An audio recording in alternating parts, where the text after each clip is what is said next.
এই জন্য কিন্তু আমরা মানে আসার আগে আমরা কিন্তু যে এলাকায় ইন্ডিয়া পুশিং করেছে এই মান্দারবাড়ি এলাকায় কিন্তু আমরা পরিদর্শন করে আসছি, যদি ওখানে নামা হয় না মানে হেলিকপ্টার আমরা ওই জায়গাটা ঘুরে আসছি। আমাদের হলো আমাদের এখানে ফরেন মিনিস্ট্রি দিদি উনিও আছেন, আমরা তাদের জানিয়েছি আমাদের বাংলাদেশি যদি কেউ ইন্ডিয়া থেকে থাকে আপনারা প্রপার চ্যানেলে পাঠান, প্রত্যেকটা একটা প্রপার চ্যানেল আছে, যেমন আমরাও ইন্ডিয়ান যারা বাংলাদেশে আছে তাদেরও আমরা প্রপার চ্যানেলে পাঠাই, আমরা কিন্তু কাউরে পুশিং করি না। তো এই জন্য তাদেরও বলা হচ্ছে তারা প্রপার চ্যানেলে যদি বাংলাদেশিরা থাকে তাদের পাঠান।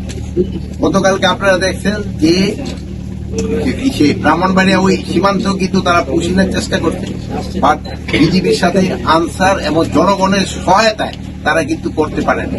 এইসব এলাকায় আমি আপনাদের অনুরোধ করব আপনারা সবাই যদি সহযোগিতা করেন ইন্ডিয়া পুশিং করতে পারবে না।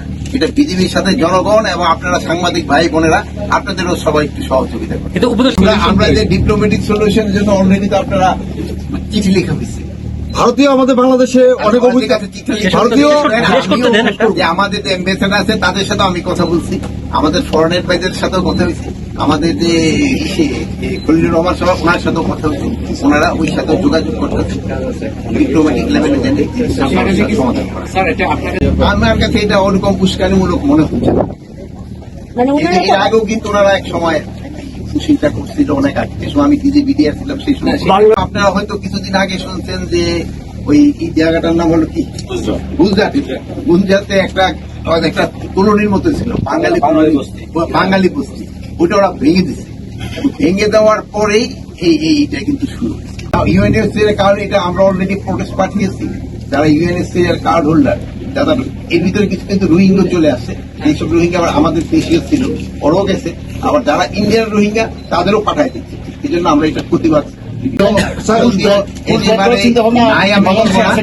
আমি আপনাদের অনুরোধ করবো যদি থাকে আপনারা আমাকে একটু জানান, আমরাও যেন প্রপার পথে পাঠাই দিতে পারি। আমরা মতো অবৈধ পথে পাঠাবো না, আমরা প্রপার ভাবে পাঠাবো।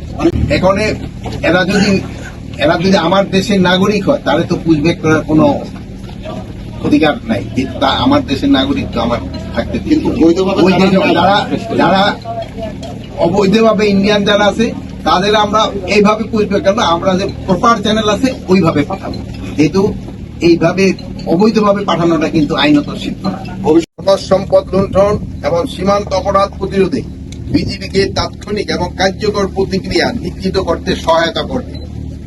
বাংলাদেশ ভারতে প্রায় 4156 কিলোমিটার সীমান্তের মধ্যে 180 কিলোমিটার নদীমাতৃক, যার মধ্যে 79 কিলোমিটার এলাকা সুন্দরবনের অন্তর্গত। পূর্বে দুইটি ভাসমান বিওপি, একটি কাঁচি কাটার অপর আরেকটি 18 বিঘিতে স্থাপন করা হয়েছে। সেই ধারাবাহিকতায় এই ভয়েসিং তৃতীয় ভাসমান বিওপি হিসাবে আজ উদ্বোধন করা হল। সীমান্ত কার্যকর জল ভিত্তিক নজরদারি নিশ্চিত করতে বিজিবির অধীনে একটি বিশেষ রিভারাইন মডাল গার্ড ব্যাটালিয়ন গঠনের কার্যক্রম প্রক্রিয়াধীন রয়েছে, যা ভবিষ্যতে সীমান্ত ব্যবস্থাপনায় যুগান্তকারী ভূমিকা রাখবে।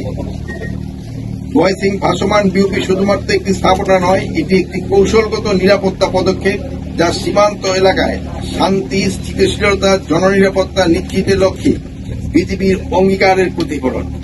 এই উদ্যোগ সীমান্তে নতুন নিরাপত্তা সংস্কৃতি প্রতিষ্ঠার পথে অগ্রণী ভূমিকা রাখবে এবং কার্যকর বর্ডার ম্যানেজমেন্ট সহায়তা হবে।